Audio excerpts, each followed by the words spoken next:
Hi, I'm Android Jones. Tonight, I have the distinct pleasure of taking you on the journey that I embarked on to create the image for the album cover for a band called DragonForce. So you're going to watch a consecutive 9 hours of creativity, manipulation, frustration, and joy. The Fibonacci spiral is one of the most sacred pieces of geometry that we have found. I think it's important not to underestimate how important, what a fundamental difference working digitally has with the ability to control these layers. I'll probably create well over 100 and 150 new layers. What I like about ZBrush, or the specific way that I apply the ZBrush engine, is it allows me to paint with form. What you're seeing here is I have a whole collection, just like I did with the shapes. I have a whole collection of pieces of geometry that I've collected over the years.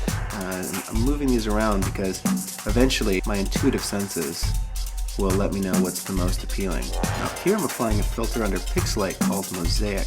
I wanted to create a brush that just allowed me to move the pigment around and move it in a very intentional and directed way. In the midst of that, when I focus on the gentle lines and the subtle lines of her face, she'll actually get sexier by balancing out the contrast. I'm using this dot matrix to add in layers of texture and layers of value and lighting. And so I keep playing back and forth on these eyes. It's really obvious that if a character's looking past you or looking through you, but it's unmistakable once you get to that point where both eyes are focused directly on you. I'm using this same technique of creating new shapes and selecting the outline of the shapes.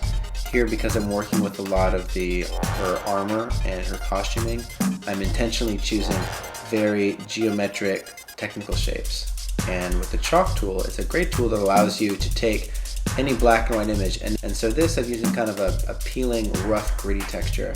And I've just taken it and I've washed it over a lot of the geometry in this image. And one reason for doing that is to kind of give it a sense of age, give it a little texture, make it look a little beat up. Here's a fun part. So I'm creating a new layer, I'm going into her hair. I really want there to be an abstract graphical element to this hair that sets it even more apart, like it was created out of like pixels or polygons. And it's a lot of fun. And what you're seeing right now is I'm in Photoshop, and what I'm doing is I'm using the magnetic wand tool and I'm selecting the silhouette. Maybe altering the hue might make it more successful. So it's a lot of this experimentation, sort of a campy, technical kind of video game feel, and it also still has the high resolution and level of detail. You know, the goal for this is, in my mind, is to create a compelling image. I want it to be unbelievably believable, because really what it's working to do, its real function is to entertain. You know, like I don't build this thinking that, you know, a team of scientists or anyone is actually going to create this.